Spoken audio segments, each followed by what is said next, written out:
Hey, it is Thursday, and this is DJ Straight coming to you live again from Praise from the Closet. If you are watching my Facebook, go ahead and share. And if you are listening to us on YouTube via YouTube channel DJ Straight, hit subscribe so you don't miss anything that we have coming up. And always, you can go on our website at WGMLB.com and hit inspirational music.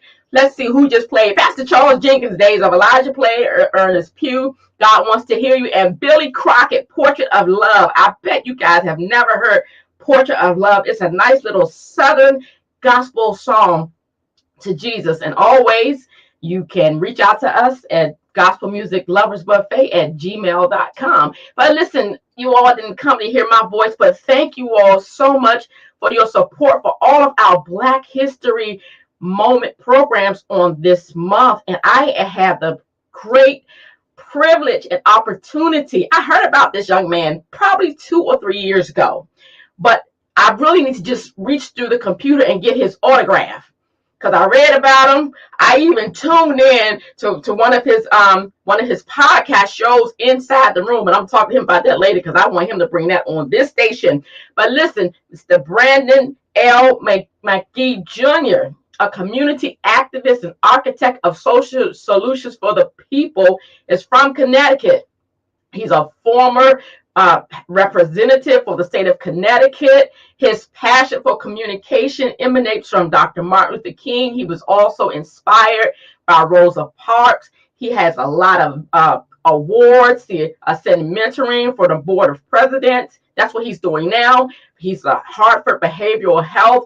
And it sounds like I'm talking fast. I really am, because I want to bring him on. Then he has a bachelor's degree in political science from the Alabama State University. But listen, we're going to talk about that podcast, Inside the Room. But not only is he helping the community and keep the community straight and all his other endeavors, he is an administrative pastor, so he knows how to keep the church folks straight, because we do need help at times. So that is great. Out of Hartford, Connecticut. Listen.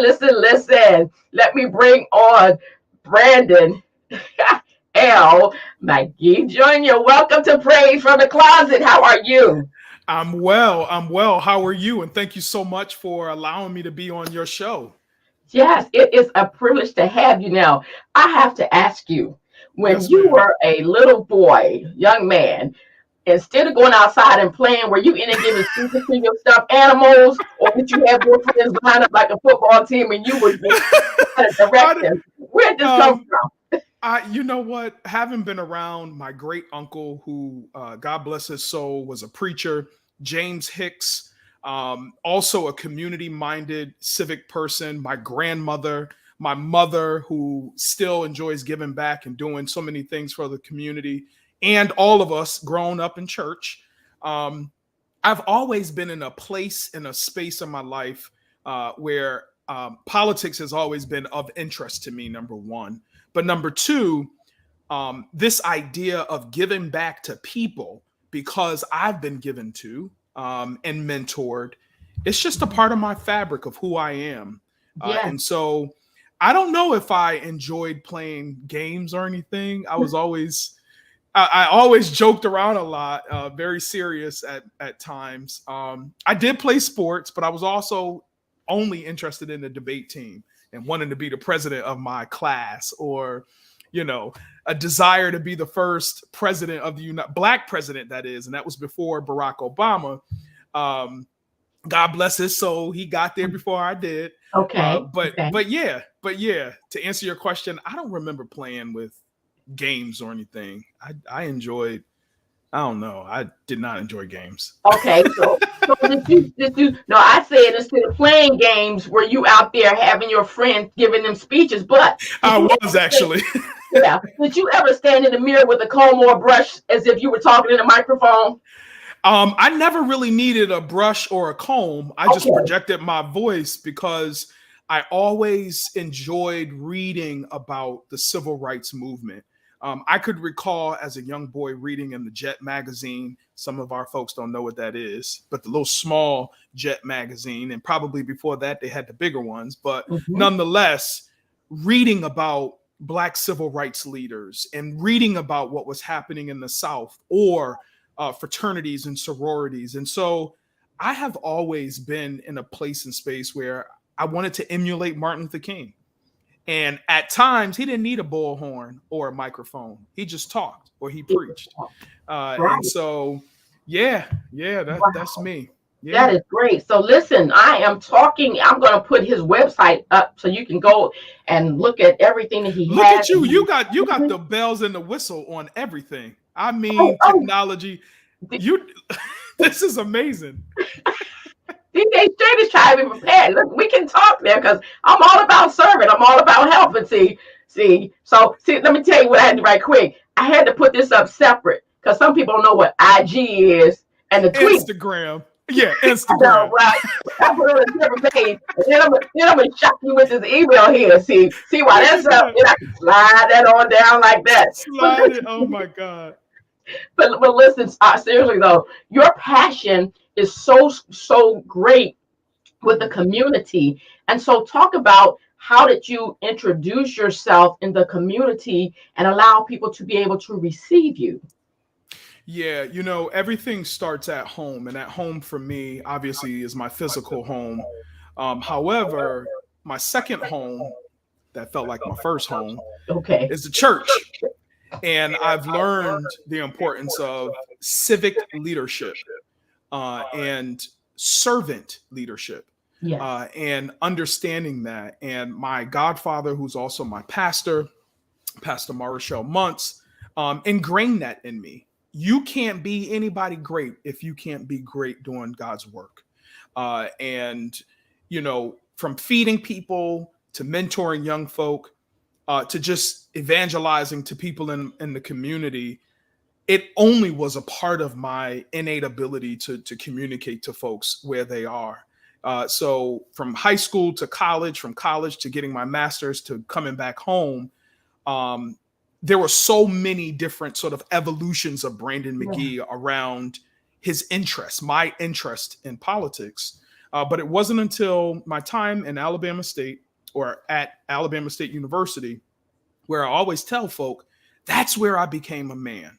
I learned the importance of, number one, being on my own, but number two, there is something about the South that you will only know until you get there and you live it.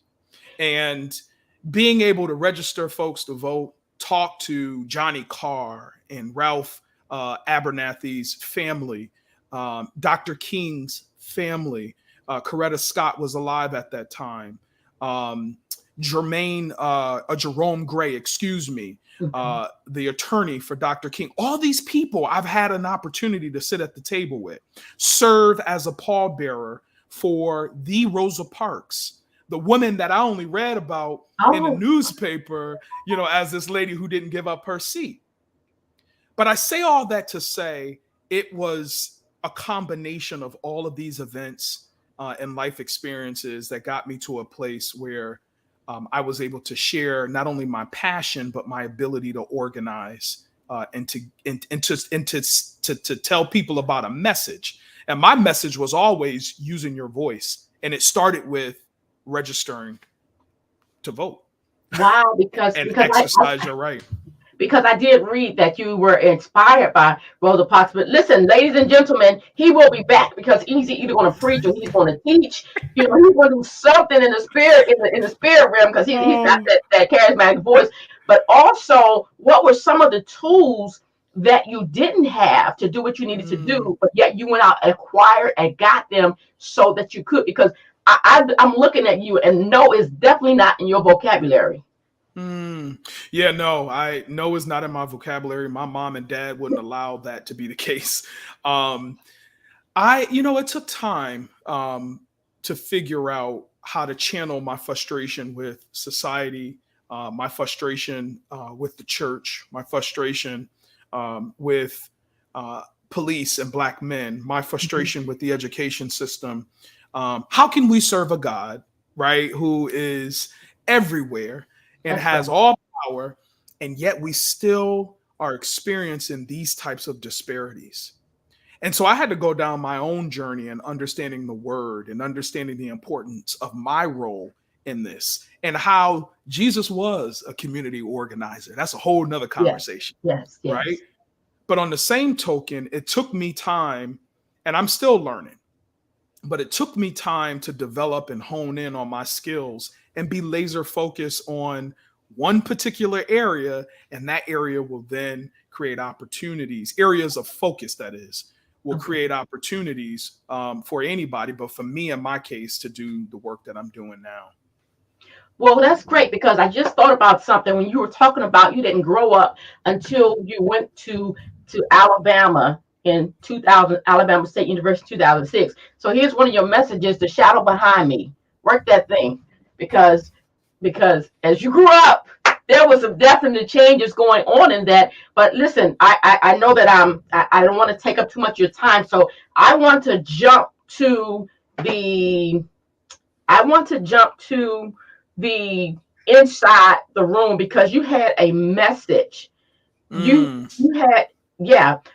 So let me do this. Let me improvise and go to some of the other subjects that we had. So can you give me about 5 minutes and do something else while I do this? So listen, folks, I want to know about on Monday we had so many great much feedback on Dr. Robert Howard and his information that he provided us about working down at NASA and what he did with the space program. And then many people went out and bought his book from Amazon, the Nubian series. Look it up, Dr. Robert L. Howard. And then other guests that we had on during our Black History Month celebration. We started out with Glennis Durham from Washington State, just reminiscing about how she came up, where she came from, and things of that nature. And then we also had poetic music on. We had him talking. We had let's see. We had so many things going on. And tomorrow we have a great young lady, an author on. It was so much stuff on. It's so many things. Honestly, I just can't remember right at this time. But if you go on our YouTube channel, DJ Straight, listen, we have over 101 videos. And let me talk about this YouTube channel. You all have gone on YouTube and subscribed and subscribed and subscribed.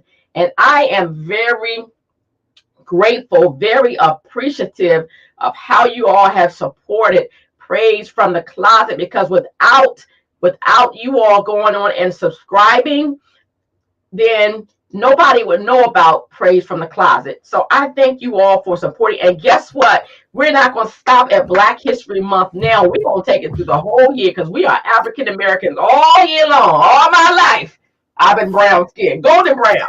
But I'm so golden brown. So I was just talking about all the things that we have been doing. But listen, I thank you again because your voice is a trumpet, and you have certainly used that trumpet well. Now, in the people that you started out with, were they primarily people of your age that you wanted to, not needed to convince to, hey, guys, I got something good going on, or you went straight for those that were in decision-making age?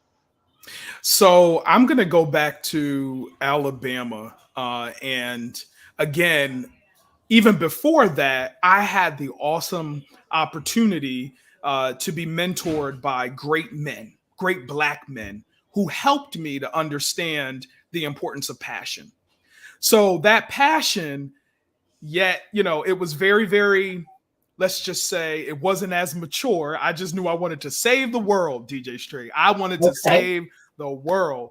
But by the time I got to college, I was able to identify a mentor of mine who was in NAACP. That's the National Association for the Advancement of Colored People. I served as the state youth and college division president for NAACP in the state of Alabama. Okay. And it was during that time I had the opportunity to be mentored by so many giants. Okay. Julian Bond. Wow. Y'all go research him. At that time, when I first joined NAACP, Mrs. Parks she was getting up in age and she wasn't doing as many speaking engagements, but she would visit Montgomery often. And it was during that time I realized I needed help honing in on my area of focus. What is it that I really wanted to do and how could I give back? So I teamed up with folks my age, number one. And then two, I needed some folks with some money and access. And a lot of the adults had that. Hi, the working folk. The working folk. And so they were able to help me to understand, and the kids are here, so I just had to say hi to the little one. That's right. But they were able to help me really understand, again, the importance of the work that I commit my life to. Hey, how are you? You say hi. Listen, we are a family-oriented station. We have story time. As a matter of fact, Miss G, City Girl, was our first reading. You know who that is. I do. Yes. But your question is very important because oftentimes young people or even adults, they struggle with, how do I move the agenda forward combined with my passion, my commitment to Christ, all of that. It really required me to galvanize young people my age. I keep saying young people, but we all were the same age on campus. There was a major disconnect between Alabama State sitting in the midst or the bedrock of the civil rights movement, and we're not connected. Absolutely. That's crazy. And so I've learned through organizing the importance of organizing where people are. And so that is what I mean by that is you got to make it relevant. That's and right. So if young people are interested in music, how do you get that music going to encourage them to be a part of the movement? Bring them on. Absolutely. And also there were so many young people who didn't understand the importance of voting. That's right. They right. basically would respond and say, and this was during my time in Alabama on campus, my vote doesn't matter. It doesn't count. I don't want to be a part of it. At that time, we were coming off the heels of Bill Clinton, going into Barack Obama. And it was just rather interesting. But I learned early on the importance of bringing young people along with me on that journey. And so it required both. But that's great. And you talked about the voting. I think after Stacey Abrams was able to do what she did to show the importance of how voting it was, that nobody should ever think about my vote never counts or my vote doesn't count or they won't hear me. But that's right. A great segue into your podcast, Inside the Room. You had a podcast on, and I believe it was 30,000 Black men or African American men suffer with depression. Oh, yeah. So I ran a series on mental health, and I'm going to sort of go back to that and talk about the importance of it, because a lot of our folk, as a result of COVID, and COVID didn't just start, and run havoc on our communities. It shed a bright light on all of the inequities that Black and brown communities have been faced with. But when you talk about mental health, and I'm not a mental health specialist, I really wanted to raise the profile of the number of men who they walk away and they say, I'm not comfortable with that. And I don't want to talk about that. That's not a place that I want to be in. So I wanted Black therapists and specialists to really speak to that and affirm the need to be okay, not being okay, and get a therapist. Right. Well, the reason I brought that up is because men are either the head of the house, if they're in there, or some kind of way. And if they have their things together, what they can do, I'm talking about mentally, physically, spiritually, financially, then they have a greater influence. So listen, everybody, this is DJ Straight. I'm talking to, again, Brandon L. McGee Jr. from Praise from the Closet. And here I go. I'm putting up his website. So wait, you're literally in the closet. Yeah. Yeah, I am literally in a closet. This I was a love storage this. closet.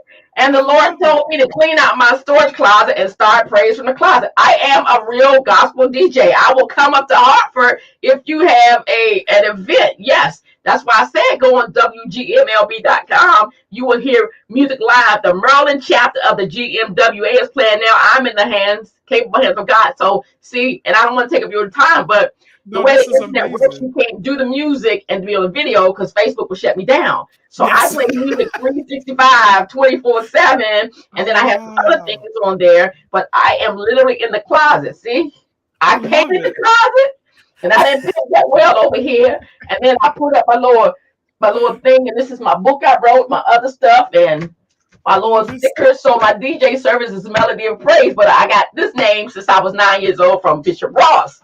So I am literally in the Wow. closet because he said, call it praise from the closet. So I'm going to be obedient. And it can't just be a regular Praise.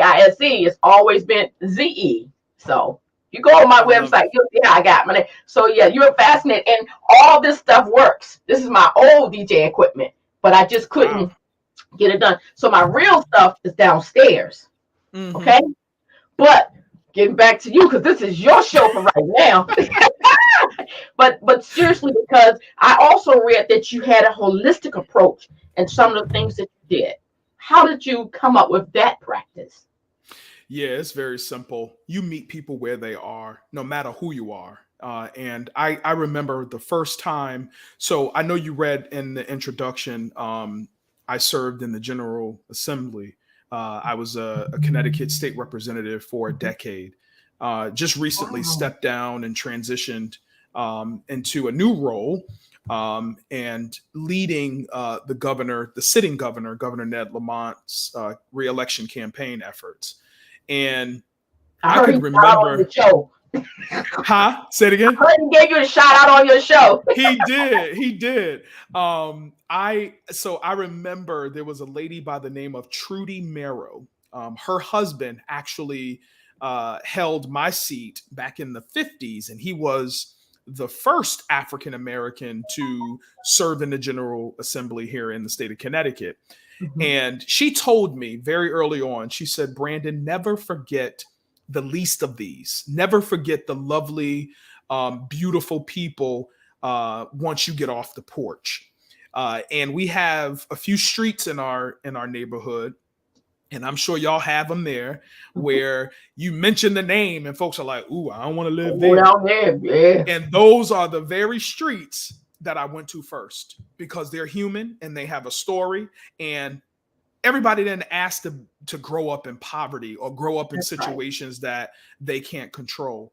And so that's when this idea of taking a holistic approach to meeting people where they are despite their circumstances came from. And who am I? I mean, we can talk about the Good Samaritan. We could talk about all of what the Bible talks about. But I always use a quote, and I think it does justice if I read it to you. So I'm going to pull it up, and it's from Dr. Cornell West. Okay, I'm Um, familiar with him. yeah, so he's also my fraternity brother. I am a distinguished member of Alpha Phi Alpha Fraternity Okay. Incorporated. For those of you who Is that the might wolf be, wolf in the purple and gold, or is that the another color? oh, ooh, That's another no, color. ma'am. Oh, fix your face, fix your face. I just remember when you were working, they took over. But I'm sure if I get Terrence on here, he's probably what you Ooh, are. Oh, look, I gave you a face. Listen, we all brothers and sisters, but I represent the old gold and black. And so that's Alpha Phi Alpha. okay. But I quote, and Dr. Cornell West says this. He says, "You can't lead the people if you don't love the people. You can't save the people if you don't serve the people." And so, among many Bible scriptures and that I abide by and live by, these are just one of the practical quotes that I have plastered on my office wall. There's no way that you can meet people where they are if you can't love them, uh, and understand their plight. And that's sort of been my story. Well, Obviously, there's a whole conversation about code switching and all that other stuff, but a holistic approach to what I do is very key. Well, not only that, when you were talking, I thought about the scripture. If I'm hungry, I don't need you to pray for me right now. I need you I to need go you to to feed Wendy's me. or go to McDonald's and get the Happy Meal or something, and then get me an apple Yeah. pie. Because when Yes, I ma'am. finish my cheeseburger and French fries about 10 o'clock that night, my apple pie will come in handy whether it's hot out of the oven or out my pocket. That's So right. you definitely are doing a wonderful job. And again, I thank you for coming on. I want to give you an opportunity just want to say one more thing, and we're going to cut off of here. And so Yeah. I have other things I need to do, and you have a family as well. I'm just in the closet, but I will stay in the Yeah. closet. No, it's all good. And again, I can't thank you enough for number one, your professionalism when you reach out to folks and your ability to create space for so many people. Thank you. Um, for me, I got a couple things. I want Sure. your fellowship to join me every single Sunday at 9 a.m. So it's either before church, because we have church at 8. So it's either before church or after church, but I want you to tune in to FubuRadio.com and join in inside the room where we discuss politics, leadership, and culture. You don't want to miss all of the amazing guests that I have, the conversations we'll have. I'll be talking a little bit this Sunday about. Thank you. Look at that. It's FubuRadio.com. Okay. Um, Let's do the edit and right quick. yeah, and I'll be talking a little bit about Russia and what's going on there. I'll be talking a little bit about the importance of using your voice and voting, among many other subject matters. So please tune in. If you can't tune in, it will be available. Thank you on the website. Lastly, if you are not registered to vote, and I know y'all saying, what? We're all registered. You'd be surprised, okay? If you moved recently, or if you, I don't know, changed your name, make sure you either register or update your voter registration card. The reason I'm saying this is because there's a midterm election coming up, and there are efforts put in place to suppress your vote. To suppress your vote. What am I saying? I am saying that there are suppressive laws being passed throughout just about every state in this country to prevent you from voting. So Absolutely. pay attention, especially in our southern states. And even here in Connecticut, there are legislators who are putting forth suppressive laws. Don't be fooled by what's happening. And again, thank you, DJ Straight, for this opportunity. Again, thank you for coming on, and this won't be your last time. And anytime Yes, you want a ma'am. platform to come on, I need to give you my number so you can text me, or you go into the websites, and here it is Yes, right there at ma'am. the bottom, and text me and come on, because anything that's positive can come from Praise from the Closet. And again, folks, thank you all for tuning in. Don't forget to go on WGMLB and tune in and hit listen live. And you can also go on our YouTube channel. Like I said, we have over 100, and yours will probably make 102. Woo, thank 102. you. We are about a good work. So until he comes back again, thank you all for tuning in. It has been great. Go back and view it. If it came on too early and you were just running in the house, go back and view it on YouTube. It should be loaded up at least within 30 minutes, because you're missing some great information. And thank you again. And you definitely will be back. This is DJ Straight signing out from Praise from the Closet on today. Hold on.